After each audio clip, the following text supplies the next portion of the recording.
হুজুর পাক সাল্লাল্লাহু আলাইহি সাল্লামের দরবারে এসে এক সাহাবী বলতেছেন, ইয়া রাসূলুল্লাহ, কিয়ামত কখন হবে? কিয়ামত কখন হবে? কিয়ামত কখন হবে এই জ্ঞান কি আল্লাহ নবী রাসূলকে দিয়েছেন? দেন নাই। কিয়ামত কখন হবে, কার মৃত্যু কখন হবে, এই জ্ঞানগুলা আল্লাহ তাআলা নিজের কাছে রাইখা দিয়েছেন। সুবহানাল্লাহি ওয়া বিহামদিহি। এই জ্ঞানটা নবী রাসূলকে আল্লাহ দেন নাই। তো সাহাবা বলতেছেন, ইয়া রাসূলুল্লাহ, কিয়ামত কখন হবে? আল্লাহ রাসূল বলতেছেন, কিয়ামত কখন হবে জিজ্ঞাসা করার জন্য আসছো? কিয়ামতের জন্য কি পুঁজি সংগ্রহ করছো? এত অস্থির হয়ে গেছো কিয়ামতের জন্য, কিয়ামত কখন হবে, কিয়ামতের জন্য কি কামাই করছো? সাহাবা বলতেছেন, ইয়া রাসূলুল্লাহ, আমি কিয়ামতের জন্য নামাজ, রোজা, হজ, যাকাত, জিকির, আজকার, তাসবিহ, তাহলিল, তাহাজ্জুদ কোনো কিছুই জমা করতে পারি নাই, কিন্তু আমি আল্লাহ এবং আল্লাহ রাসূলের মহব্বত দিলে জমা করছি। সুবহানাল্লাহ। আল্লাহ রাসূল বলতেছেন, আল মারউ মা আমান আহাব্বা, যে যারে মহব্বত করবে সেই তার সাথে জান্নাতে থাকবে। তাহলে তুমি কিয়ামতের প্রস্তুতি নিতে পারো। সুবহানাল্লাহ বলে। তাহলে জান্নাতে যাওয়ার মাধ্যম হচ্ছে আল্লাহ এবং আল্লাহর হাবিবের মহব্বত দিলের ভিতরে বদ্ধমূল করা। এই মহব্বত ছাড়া মুক্তির কোনো রাস্তা নাই, নাজাতের কোনো রাস্তা নাই। হুজুর পাক সাল্লাল্লাহু আলাইহি ওয়াসাল্লামের মহব্বত ব্যতীত সমস্ত আমল বেকার, কোনো আমলের কোনো মূল্য নাই। হুজুর পাক সাল্লাল্লাহু আলাইহি ওয়াসাল্লামের মহব্বত ছাড়া ইবাদত অসল। হুজুর পাক সাল্লাল্লাহু আলাইহি ওয়াসাল্লামের মহব্বত ছাড়া সমস্ত ইবাদত বেকার। হুজুর পাক সাল্লাল্লাহু আলাইহি ওয়াসাল্লামের মহব্বত ছাড়া জান্নাতও বেকার, জান্নাতে যাওয়ার রাস্তা নেই। আর হুজুর পাক সাল্লাল্লাহু আলাইহি ওয়াসাল্লামের মহব্বত অর্জন করার যে আয়াত পবিত্র কালামুল্লাহ শরীফে সূরা ইমরানে আসছে, ঠিক তদ্রূপ নেককারের মহব্বতের আয়াত, নেককারদের সাথে মহব্বতের নির্দেশও পবিত্র কালামুল্লাহ শরীফে আল্লাহ সুবহানাহু ওয়া তাআলা দিয়েছেন। সুবহানাল্লাহ বলেন। কোনো মানুষ যদি নেককারকে মহব্বত করেন, কোনো মানুষ যদি কোনো মুমিন মানুষকে মহব্বত করে, আল্লাহ ওয়ালা দিনদারকে মহব্বত করে, আল্লাহ সুবহানাহু ওয়া তাআলা তারে যেভাবে নেককার হিসাবে গণ্য করে নেবেন। কোন নেককার ইমানদারের মহব্বত যদি আল্লাহ কোন সৃষ্টিজীবের ভিতরে ঢুকায়া দেন, ওই সৃষ্টিজীবকে আল্লাহ সুবহানাহু ওয়া তাআলা জান্নাতি ঘোষণা করছেন। সুবহানাল্লাহ। আমরা জানি লিল্লাহি মা ফিস সামাওয়াতি ওয়াল আরদ, সাব্বাহা লিল্লাহি মা ফিস সামাওয়াতি ওয়াল আরদ। আসমান আর জমিনের ভিতরে যত সৃষ্টিজীব আমরা দেখি, জড় পদার্থ, নির্জীব পদার্থ, প্রাণহীন এবং প্রাণবিহীন যত পদার্থ দেখি, যেরকম মাটি, পানি, ডিলা, পাথর, এইগুলা জড় পদার্থ, ওদের ভিতরে প্রাণ নাই। এরা প্রাণী শ্রেণীর ভিতরে না, কিন্তু এদেরও জবান আছে, বাক শক্তি আছে। আল্লাহ সুবহানাহু ওয়া তাআলা কখনো কখনো ওদেরকে কথা বলার যোগ্যতা দেন, পরকালে তো দেবেনি। তার ভিতরে উহুদ পাহাড়, যে পাহাড়ের নাম আমরা সবাই জানি। উহুদ পাহাড় একদিন তার বাসায় আল্লাহর কাছে কেঁদে কেঁদে বলতেছে, আল্লাহ, তোমার হাবিব যখন মদিনায় ঢুকে, তোমার হাবিবের চেহারা দেখে দেখে আমি উহুদ পাহাড় আমার অন্তরাত্মা শীতল করি। তোমার হাবিব যখন মদিনা থেকে বের হয়, আমার কাছ দিয়ে বের হয়, তোমার হাবিবকে দেখে আমি আমার কলিজাটাকে ঠান্ডা করি। কিন্তু তোমার হাবিব আজকে কি অন্যায় অপরাধ আমার হয়ে গেল, মদিনায় ঢুকবেন, রাস্তা পরিবর্তন করে ঢুকলেন। তোমার হাবিব আজকে আমার পাশ দিয়ে ঢুকে নাই, ভিন্ন রাস্তা অবলম্বন করে বাইপাস দিয়ে মদিনায় ঢুকতেছে। ও রব্বে কারীম, তুমি তো জানো আমি উহুদ পাহাড় তোমার হাবিবের পাগল, তোমার হাবিবের মুলাকাত আর সাক্ষাৎ ব্যতীত আমি শান্তিতে থাকতে পারি না। উহুদ পাহাড়ের কান্না আল্লাহ শুনছেন। উহুদ পাহাড়ের জন্য আল্লাহর হাবিবের কাছে জিব্রাইলকে পাঠাই দিয়েছেন। সুবহানাল্লাহ বলেন। বলতেছে জিব্রাইল যাও আমার বন্ধুর কাছে যাও। আমার বন্ধু মদিনায় ঢোকার জন্য বাইপাস রাস্তা তালাশ করতেছে, বাইপাস রাস্তা দিয়ে ঢুকছে। মদিনা ঢোকার জন্য উহুদ পাহাড়ের সামনের রাস্তা ব্যবহার করে নাই। আমার হাবিবের বিয়োগ বেতাই উহুদ পাহাড় কাঁদে। ও জিব্রাইল তুমি আমার হাবিবের কাছে যাও, যায় বলো তৎক্ষণাৎ রাস্তা পরিবর্তন করে উহুদ পাহাড়কে সামনে নিয়ে যেন মদিনায় ঢুকে। সুবহানাল্লাহ। উহুদ পাহাড়ের পাশ দিয়ে আসেন। আয়েশা বলতেছে উহুদ পাহাড় তুই আল্লাহর কাছে এতটা মাকবুল হয়েছ যে জিব্রাইল তোর কথায় আমার কাছে আসে। সুবহানাল্লাহ বলেন। তুই এতটা মকবুল যে আল্লাহ সুবহানাহু ওয়া তাআলা তোর কথা শোনেন। ওরে উহুদ পাহাড় তুই যেমন আমাকে মহব্বত করস, আমি বিশ্বনবীও কিন্তু তোকে মহব্বত করি। আল্লাহ সুবহানাহু ওয়া তাআলা বলেন হাবিব আমার আপনি যেহেতু উহুদ পাহাড়কে মহব্বত করেন, উহুদ পাহাড়ও আপনাকে মহব্বত করে। আমি আল্লাহর পক্ষ থেকে ঘোষণা এই উহুদ পাহাড় জান্নাতে যাবে। সুবহানাল্লাহ বলেন। ওটা কোনো মানুষ না, রাসূল প্রেম দিলের ভিতরে থাকার কারণে উহুদ পাহাড় জান্নাতি হয়ে গেছে। সুবহানাল্লাহ। আপনারা জানেন কোরআনে কারিমের ভিতরে সূরা কাহাফ নামে একটা সূরা, এই সূরার ভিতরে সৃষ্টির নিকৃষ্ট জীব একটা কুকুরের নাম এই সূরার ভিতরে ব্যবহার হয়েছে। দুনিয়ার যত পাগলা কুকুর আছে, দুনিয়ার যত পাগলা কুকুর আছে, যে কুকুরের মাথা নষ্ট হয়ে গেছে, যাকে সামনে পাই তাকে কামড় দেয়। অথচ হাদিস শরীফের ভিতরে আছে যদি সূরা কাহাফের ভিতরে নেক কুকুর কিতমির নাম কোন মানুষ যদি এই আঙ্গুলির সাথে বৃদ্ধা আঙ্গুলির সাথে এই আঙ্গুলির সাথে অ্যাডজাস্ট করে বলে কিতমির কিতমির কিতমির তিনবার আওয়াজ দেয়, দুনিয়ার যত কুকুর আছে কিতমির কুকুরের আওয়াজের নাম শোনার মাত্র তার মেজাজ ঠান্ডা হয়ে ওই ব্যক্তির থেকে দূরে সরে যায়। সুবহানাল্লাহ।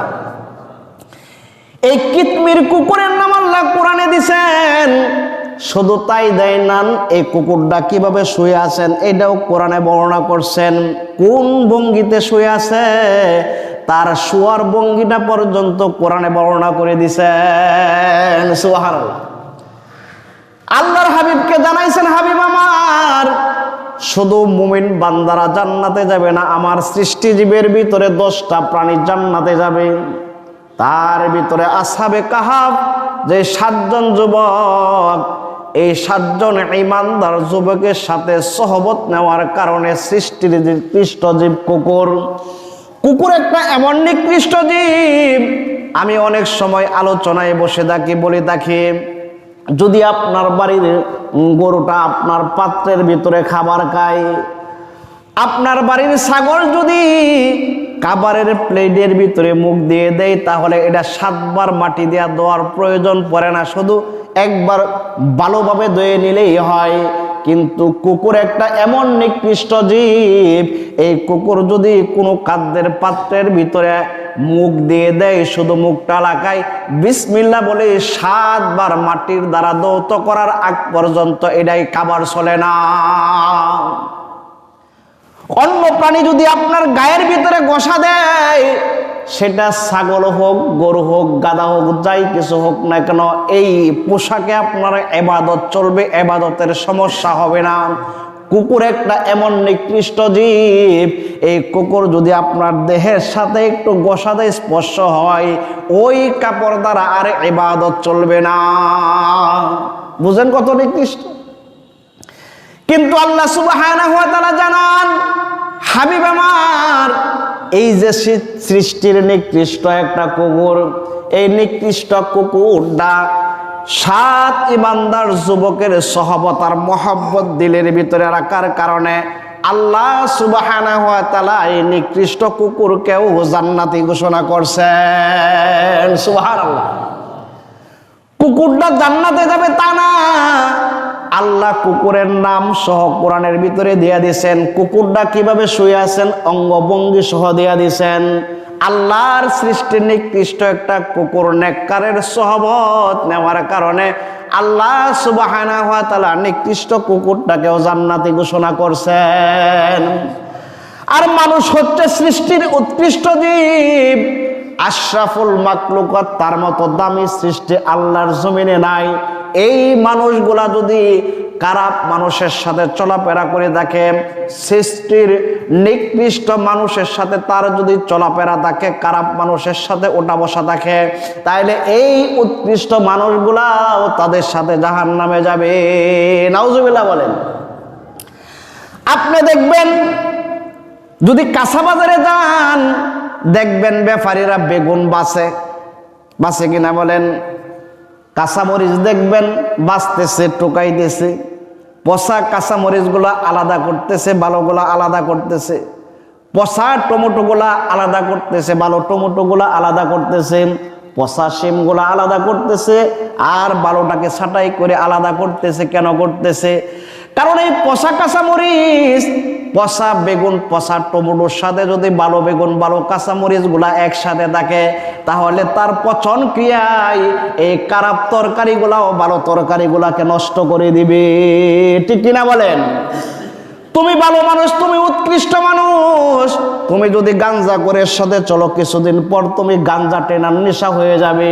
তুমি যদি বিড়ি করে সাথে চলো, কিছুদিন পরে তোমার বিড়ি খাওয়ার নেশা হয়ে যাবে। তুমি যদি চা করে সাথে চলো, কিছুদিন পর তোমার চা খাওয়ার নেশা হয়ে যাবে। তুমি যদি বাবা করে সাথে চলো, কিছুদিন পর তোমার বাবা খাওয়ার নেশা হয়ে যাবে। তুমি যদি জিনাকারের সাথে চলো, তাহলে কিছুদিন পর তোমার জিনা করার নেশা হয়ে যাবে। তুমি যদি কিছুদিন নেশা করে সাথে চলো, মদ করে সাথে চলো, দিন যাইতে না যাইতেই তোমার কিছুদিন পর মদের নেশা হয়ে যাবে। অর্থাৎ তুমি যদি খারাপ মানুষগুলোর সাথে চলো, কিছুদিনের ব্যবধানে তোমার ভিতরে এই খারাপ জিনিসের প্রভাব ঢুকে যাবে, তাহলে তুমি খারাপ হয়ে যাবে, নষ্ট হয়ে যাবে। জাহান্নামীর সাথে চললে তুমি জাহান্নামী হয়ে যাবে, বেনামাজির সাথে চললে তুমি বেনামাজি হয়ে যাবে।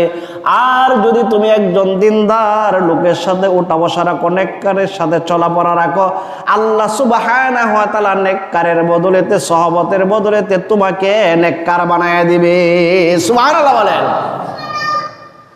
মুসা আলাইহিস সালাতু ওয়াস সালাম, তার সাথে ফেরাউনের জাদুকর জাদুবিদ্যা প্রদর্শনীর জন্য সাপ, মুসার লাঠি সাপ, এই সাপকে মোকাবেলা করার জন্য ফেরাউন জাদুকর আনতে সাপ বানায়া মুসার সাপের সাথে মোকাবেলা করবে। যে জাদুকরগুলো আনছে, এই জাদুগুলার দেহের ভিতরে ফেরাউন হুকুম দিয়েছে, মুসা যেহেতু জুব্বা পড়ছে, তোমরাও জুব্বা পরো, লম্বা জামা পরো। মুসার মাথায় পাগড়ি টুপি, তোমরাও পাগড়ি টুপি পরো। যখন জাদুবিদ্যার কাছাকাছি জাদুবিদ্যা প্রদর্শন করবে, তারা জাদুর সাপ ছাড়তে আরম্ভ করছে। হাজার হাজার সাপ একের পর এক ছাড়তেছে। মুসাল্লাটি যখন জমিনে রাখছে, এটার টুটুনি হচ্ছে তুতুনি, নিচের টুট হচ্ছে জমিনে, আর উপরের টুট হচ্ছে আকাশে। সুবহানাল্লাহ বলেন। যত জাদুবিদ্যার জাদুর সাপ আছে সব অটোমেটিকলি মুসাল্লাটির সাপের ভিতরে ঢুকে। সুবহানাল্লাহ।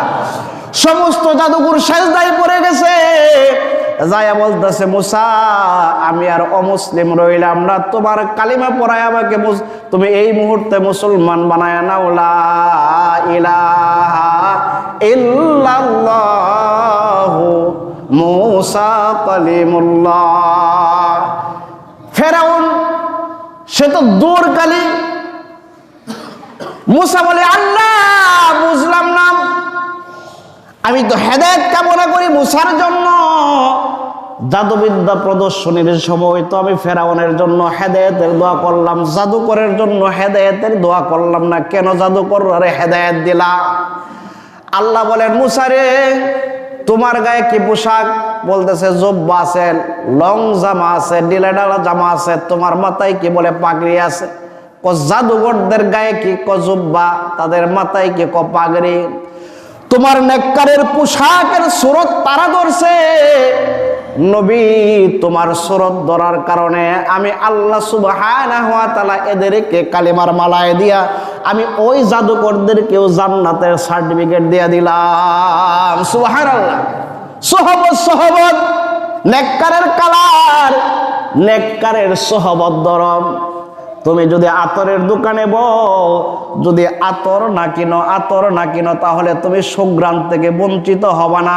কামারের দোকানে বসবা, দাও কন্তি যদি নাও কিনো, তোমার দোয়া আর ময়লার কিন্তু ফ্রিতে পড়ার অভাব পড়বে না, ঠিক কিনা বলেন?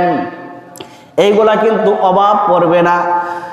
আল্লামা আনোয়ার শাহ কাশ্মীরি রাহমাতুল্লাহ আলাইহি এক লোক জিজ্ঞাসা করেন, হযরত আপনারা বলেন কোন জায়গায় যদি কোনো ওলি আল্লাহর দাফন হয়, নেককারের দাফন হয়, এই কবরস্থানের ভিতরে যত খারাপ মানুষ দাফন হয়েছে, গুনাহগার দাফন হয়েছে, একজন ওলি আল্লাহ দিনদার আলেমের কবর থাকার কারণে তাদের সকলের কবরের আযাব আল্লাহ মাফ করে দিবেন। সুবহানাল্লাহ বলেন। বুঝলাম না তো এটা কেমনে?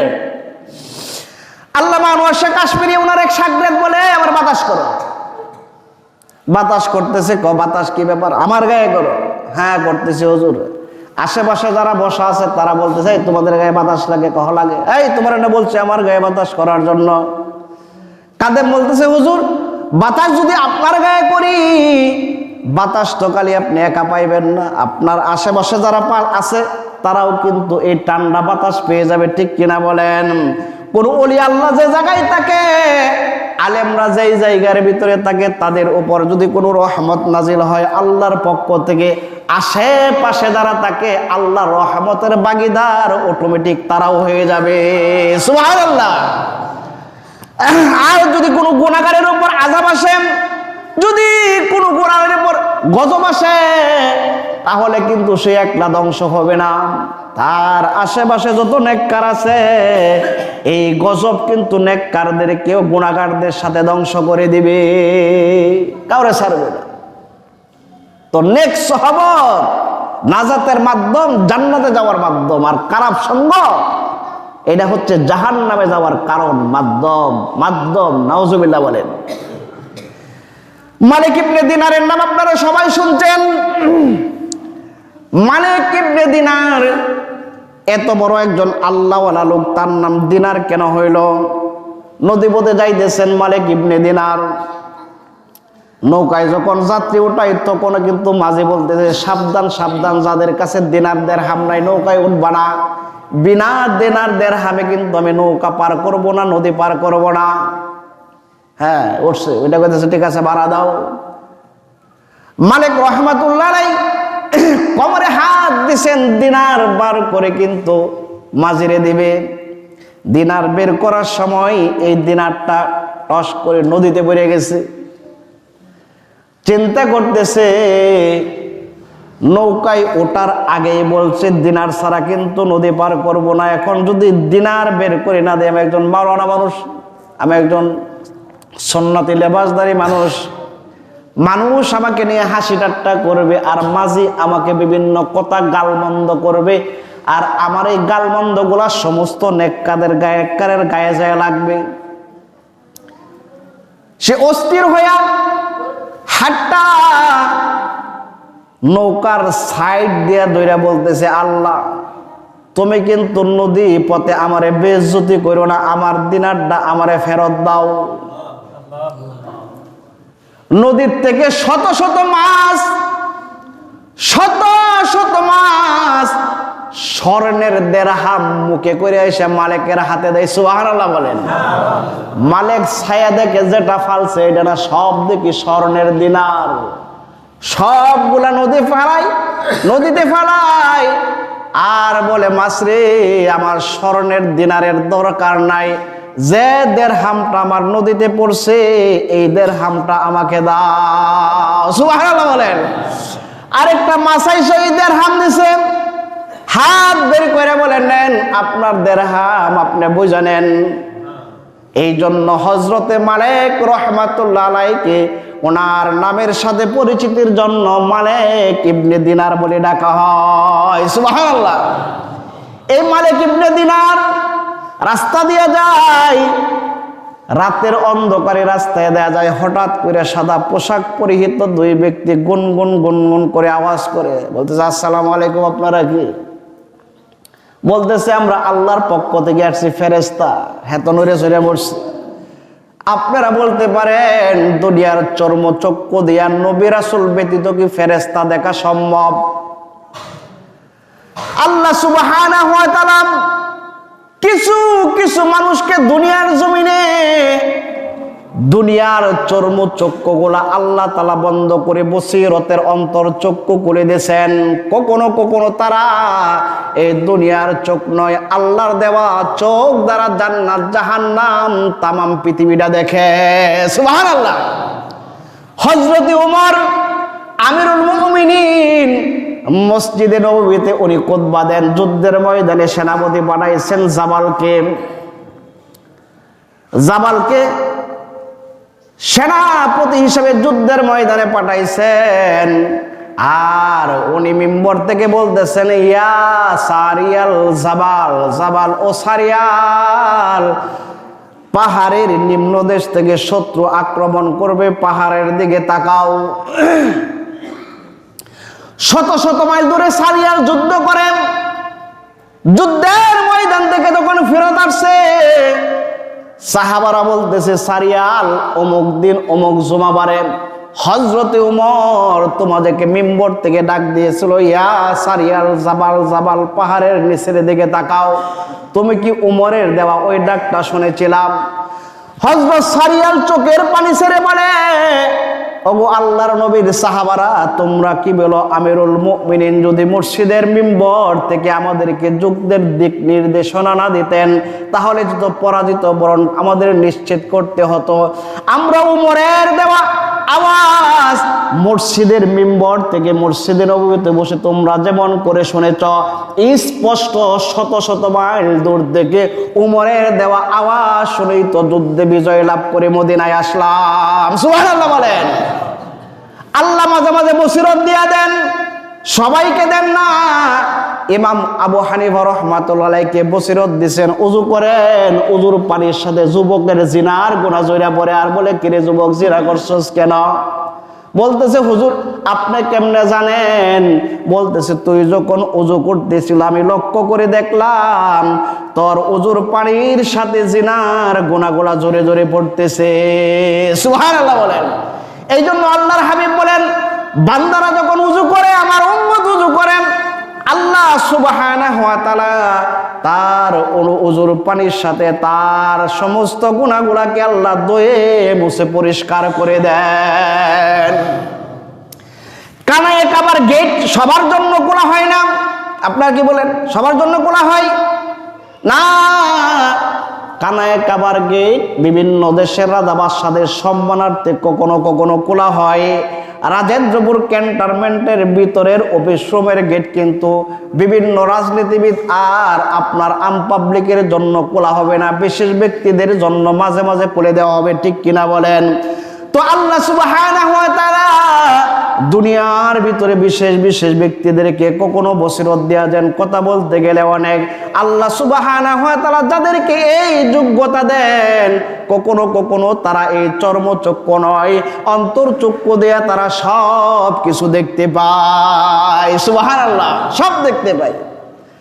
মালিক ইবনে দিনারকে বলতেছে, আমরা সরকারি লোক আল্লাহর পক্ষ থেকে আসছি। কি জন্য আসছেন? বলতেছে, আমরা আসছি দুনিয়ার নেককার এবং বদকারের তালিকা করার জন্য। সুবহানাল্লাহ বলেন।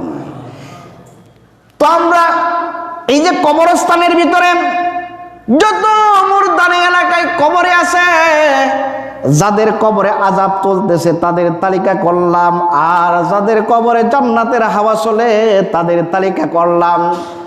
আর এই এলাকার জীবিতদের তালিকার লিস্ট এখন চলতেছে, তালিকার লিস্ট করা শেষ হয়ে গেছে। এই এলাকার ভিতরে কতজন নেককার আছে তাদের লিস্ট করলাম, আর কতজন পাপিষ্ট আছে, গুনাহগার আছে, অমুসলিম আছে, জাহান্নামী আছে, তাদের লিস্ট করে ফেললাম। আপনারাই বলেন, 22 নং ওয়ার্ডের ভিতরে যদি কেউ নির্বাচনে দাঁড়ায়, সে চিন্তা করে আমি যে দাঁড়াইলাম, বাড়ি বাড়ি যায় তালাশ করে এই পাশে ওই বাড়িতে বিএনপির কয়টা ভোট আছে, কোনে কিনা বলেন। এই বাড়ির থেকে এই এলাকার থেকে বিএনপির কয়টা ভোট আছে? বলে আমার এই সাইডটার ভিতরে মোটামুটি বিএনপির এটা হিসাব করলাম 200 ভোট কমন এটা আছে, বলে কিনা বলেন? আবার বলে এই পাশে আবার বিএনপির নেতা কর্মী কম, 50টা ভোট নিশ্চিত আছে, সমস্যা নাই। আবার আওয়ামী লীগ ওখানে নৌকার ভোট এই পাশে এতগুলো আছে, এই পাশে এতগুলো আছে, 22 নংয়ের ভিতরে এতগুলো নৌকার ভোট আছে, গনে কিনা বলেন? আবার এরশাদ দল মাঝে মাঝে লাঙ্গল কতগুলো আছে, লাঙ্গল মার্কা কতগুলো আছে, এইগুলো আবার গনে। মাঝে মাঝে সরকারি লোক বিভিন্ন প্রাইমারি স্কুলের টিচাররা আদমশুমারি করে কতজন লোক এই এলাকায় মারা গেছে, কতজন নারী আছে, কতজন পুরুষ আছে, গনে কিনা বলেন? মাঝে মাঝে সরকারের পক্ষ থেকে তালিকা করা হয়, লিস্ট করা হয়। ঠিক তদ্রুপভাবে আল্লাহ সুবহানাহু ওয়া তাআলার পক্ষ থেকে মাঝে মাঝে আল্লাহ সুবহানাহু ওয়া তাআলা ফেরেশতাদের মাধ্যমে দুনিয়ার জমিনের নেককার আর বদকারের লিস্ট করে নেন। সুবহানাল্লাহ। কতজন আছে পাপিষ্ঠ, কতজন নেককার? মালিক ইবনে দিনার বলে, ও ফেরেশতা ভাই, তুমি যে নেককারের তালিকা করলা, জীবিতদের তালিকা করলা, গণনা করে দেখো এই জায়গায় আমি মালিক ইবনে দিনারের নামটা কোন জায়গায় আছে, চেক দিয়ে দেখো। দুনিয়ার জমিনে তো লিস্ট হয়, মদিনা মুনাওয়ারার ভিতরে কতজন লোক মুনাফিক আছেন আর কতজন লোক মুমিন আছে, আল্লাহ সুবহানাহু ওয়া তাআলার পক্ষ থেকে আল্লাহর হাবিব নির্দেশনা পাওয়ার পর তালিকা করছেন। আর এই মুনাফিকের তালিকাটা মুয়াজের কাছে দিয়া দিছেন। সুবহানাল্লাহ বলেন। মুয়াজের কাছে দিয়া দিছেন। কেন দিছেন? আল্লাহর পক্ষ থেকে জানেন আমার 100 লক্ষ সাহাবী আছে, আগে পরে সব সাহাবী মারা যাইতে পারে, কিন্তু মুয়াজ ইবনে জাবাল ততদিন মরবেন না যতদিন পর্যন্ত মুনাফিকগুলা মদিনার জমিনে বেঁচে থাকবে। সব মুনাফিক শেষ হতে পর মুয়াজ মরবে। সুবহানাল্লাহ। একজন মুনাফিক জীবিত থাকতে মুয়াজের মৃত্যু হবে না, আল্লাহর পক্ষ থেকে জানছেন। এই জন্য মুনাফিকের তালিকাটা মুয়াজের কাছে দিছেন। হযরত মুয়াজের কাছে তালিকা পৌঁছানোর পর আমিরুল মুমিনিন হযরতে উমর যায় বলে, আসসালামু আলাইকুম মুয়াজ। ওয়ালাইকুম আসসালাম। মুয়াজ রে, তোমার ভিতরে বিশ্বনবী যে তালিকা দিছেন, লিস্ট দিছেন, দেখো তো এই তালিকার ভিতরে আমি উমরের নাম কি আছে কিনা? না না, এটা বলা যাবে না, বিশ্বনবীর নিষেধ, এটা বলা যাবে না। উমর চিন্তা করতেছে, মুয়াজ যেহেতু বলে নাই আমার নাম, নিশ্চিত আমি উমরের নাম মনে হয় মুনাফিকের তালিকায় আছে। মদিনার রাত্রে হঠাৎ জোরুহা চলতেছে আর বৃষ্টি চলতেছে। চিন্তা করছে মুয়াজ এখন ঘরের ভিতরে একা আছেন, কারণ এই জোর হওয়ার বৃষ্টির ভিতরে কোনো সাহাবী ঘর থেকে বের হবে না। রাতের আধারে বৃষ্টির ভিতরে ভিজে হযরতে মুয়াজ রাদিয়াল্লাহু তাআলা নূর ঘরের সামনে হযরতে ওমর হাজির। দরজায় টোকা দেয়া বলে, মুয়াজ ভাই, আপনার সাক্ষাতের জন্য আসছি, কারণ আপনি হচ্ছেন আল্লাহ রাসূলের গুপ্তচর। আপনার কাছে মদিনার মুনাফিকদের লিস্ট আছে, দিনের বেলায় রাতের বেলায় সব সময় আপনার কাছে মানুষের ভিড় থাকে। রাতের অন্ধকারে জোর বৃষ্টিতে আসলাম, আমি ভাবলাম এই মুহূর্তে মনে হয় আপনার কাছে কোনো লোক নাই। আমি আপনার কাছে জানতে চাই, আপনার কাছে যে বিশ্বনবী লিস্ট দিয়েছেন মুনাফিকের, এই লিস্টের ভিতরে আমি উমরের নাম আছে কিনা? বলতেছে, উমর, আল্লাহর হাবিব থেকে নিষেধ, আপনি রাতে আসেন আর দিনে আসেন, জোর বৃষ্টি মাথায় নিয়ে আসেন, নাম কিন্তু বলা যাবে না, নাম বলা নিষেধ। মুয়াজের হাতটা ধরে উমর বলে, মুয়াজ রে, আমি তোর কাছে একটা কথা জানতে চাই, তুই আমার কাছে বল, আমি যদি উমর তোর আগে মারা যাই, আমার জানাজায় তুই মুয়াজ হাজির হইবে কিনা? সুবহানাল্লাহ বলেন। কারণ মুয়াজ যদি কারো জানাজায় হাজির হয়, বুঝা নিতে হবে এক নম্বর মুমিন, আর মুয়াজ যদি কোনো জানাজায় হাজির না হয়, বুঝতে হবে এটা 1 নম্বর মুনাফিক। বাংলাদেশের আলেম ওলামা যত আছে, মসজিদের ইমাম আছে, মাদ্রাসার মুহতামিম আছে, প্রত্যেকের কাছে প্রত্যেকের এলাকার মুমিন আর মুনাফিকের লিস্ট আছে, কিন্তু বলে না। কেন বলে না? আল্লাহর হাবিবের সুন্নাত।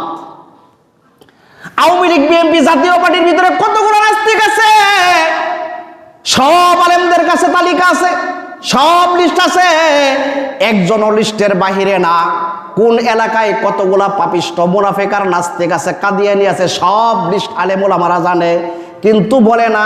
কারণ আল্লাহ তাআলার পক্ষ থেকে আল্লাহর হাবিবকে যে পয়গাম দেওয়া হয়েছে, এই পয়গাম এই সুন্নাতের অনুসরণ করে তারা এইগুলা প্রকাশ করে না। হযরত ওমর চোখের পানি ছাইরে বলে, মুয়াজ রে, তুই যেহেতু আমার জানাজার নামাজ পড়বি, আমি নিশ্চিত হইলাম আমার ওমরের নামটা মুনাফিকের তালিকায় নাই। সুবহানাল্লাহ বলে, নিশ্চিত। মালিক ইবনে দিনার বলে, ফেরেশতারা একটু নজর করে দেখো, একটু মেহেরবানি করে দেখো আমি মালিক ইবনে দিনারের নামটা নেককারের তালিকায় আছে কিনা। ফেরেশতারা একটা একটা করে পৃষ্ঠা উল্টায়, একটা একটা করে পাতা উল্টায় বলতেছে, মালিক ইবনে দিনার তন্ন তন্ন করে খুঁজলাম, এই এলাকায় জীবিত এবং মৃত, জান্নাতি এবং জাহান্নামীদের তালিকা করা হইল। আমি জান্নাতি মানুষদের লিস্ট তালাশ করে দেখলাম, পুরা লিস্টের ভিতরে কোথাও তোমার মালিক ইবনে দিনার তোমার নাম নাই। এই কথা বলা মাত্র মালিক ইবনে দিনার একটা চিৎকার দেয়া বেহুশ হয়ে গেছে। কারণ আমার নাম যেহেতু নেককারের লিস্টে নাই, নিশ্চিত আমার নাম জাহান্নামীদের তালিকায়। আমি যদি এই অবস্থায় মারা যাই, নিশ্চিত আমার জন্য জাহান্নাম প্রস্তুত। সে আত্মচিৎকার দিয়ে এই জায়গায় হাত পিল হয়ে গেছে। এই জায়গায় 24 ঘন্টা চলে গেছে, অচেতন অবস্থায় সে পড়ে আছে। তার যখন 24 ঘন্টা পর জ্ঞান ফিরছে, জ্ঞান ফেরার পর দেখে ফেরেশতারা নাই, ফেরেশতারা আউট, ফেরেশতারা চলে গেছে, ফেরেশতারা এই জায়গায় নাই। পুনরায় সে কাঁদতে কাঁদতে মসজিদের বারান্দায় চলে গেছে, 2 রাকাত নামাজ পড়ে এই জায়গায় শুয়ে পড়ছে, আবার সে ঘুমায় গেছে। মালিক ইবনে দিনারের খাওয়া নাই, ঘুম নাই, গোসল নাই, বাড়ির কবর নাই, বিবি বাচ্চার কবর নাই। কারণ আমি মালিক ইবনে দিনার, আমার নাম যেহেতু নেককারের তালিকায় নাই, তাহলে নিশ্চিত আমার নাম জাহান্নামের তালিকায় আছে। আর আমি মালিক ইবনে দিনারের নাম যদি জাহান্নামের তালিকায় থাকে, এই অবস্থায় যদি আমার মৃত্যু হয়ে যায়, নিশ্চিত আমি জাহান্নামে, আমার উপায় নাই। মালিক ইবনে দিনার ঘুমের ঘরে আবার ফেরেশতাদের সাথে সাক্ষাৎ হয়েছে। সুবহানাল্লাহ বলেন। আবার ফেরেশতাদের সাথে মুলাকাত। ফেরেশতাদেরকে বলেন, ফেরেশতারা আমার নামটা নেককারের তালিকায় নাই, কিন্তু মেহেরবানি করে তোমাদের কাছে আরজি, যেহেতু তোমরা সরকারি লোক, আল্লাহর পক্ষ থেকে আসছো, আমি নেককার না এটা আমি নিশ্চিত, ঠিক আছে, কিন্তু নেককারদের মহব্বত আমি মালিকের দিলে আছে। সুবহানাল্লাহ বলেন। আমি নেককার না, কিন্তু নেককারের মহব্বত আমার দিলে আছে। ও আমার ফেরেশতারা, নেককারের তালিকায় আমার নাম দরকার নাই, কিন্তু তুমি নেককার, যারা নেককার বান্দাদের আশেক হিসাবে, মহব্বতকারী হিসাবে, তাদের নামের সাথে আশেকের নামে আমার নামটা লিখে দাও। সুবহানাল্লাহ বলেন। এলাকায় সবাই ইমাম সাহেবের মতো 5 ওয়াক্ত নামাজ মসজিদে পড়ে না, কিন্তু অনেক মুসল্লি আছে ইমামকে মহব্বত করে, আছে কিনা বলেন? এলাকার মানুষ সবাই আল্লামা জুনায়েদ বাবনগরীকে মহব্বত করে না, অনেকে বিদ্বেষ পোষণ করে। কিন্তু এই এলাকার ভিতরে অনেক লোক এরকম আছে যারা জুনায়েদ বাবনগরীকে মহব্বত করে, ঠিক কিনা বলেন? এলাকায় সবাই কিন্তু আহমদুল্লাহ হাফিজ জি না, আব্দুর রহমান হাফিজ জি না, কারাবন্দি আলেম আল্লামা আইয়ুবী না, কারাবন্দি আলেম মুফতি সাখাওয়াত হোসেন রাজির মতো এলেম ওলানা।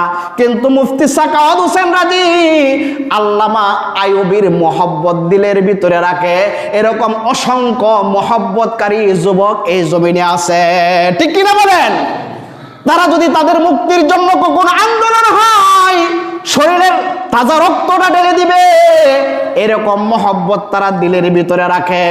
এই জন্য আল্লামা দিনার বলতেছে, মালিক ইবনে দিনার, আমি তো নেককার নারী ফেরেশতারা, কিন্তু নেককারদেরকে আমি মহব্বত করি, কাজেই তোমার তালিকার চিপাই চাপাই নেককারদের আশেক হিসাবে আমার নামটা ঢুকাইয়া দাও। সুবহানাল্লাহ বলেন। মালিক ইবনে দিনার স্বপ্নে দেখে আবার হিট পেয়ে গেছেন, ফেরেশতা উদাও।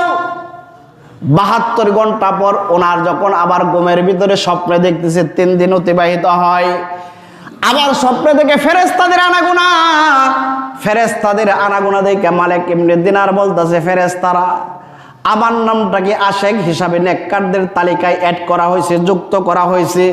ফেরেশতারা বলতেছে, মালিক ইবনে দিনার তোমার নাম নেককারের তালিকায় নাই, এই জন্য তোমার যে অবস্থা হয়েছে, কান্নার রোনাজানি কানা দানা বন্ধ হয়ে গেছে, তুমি মসজিদ ছাড়ো না।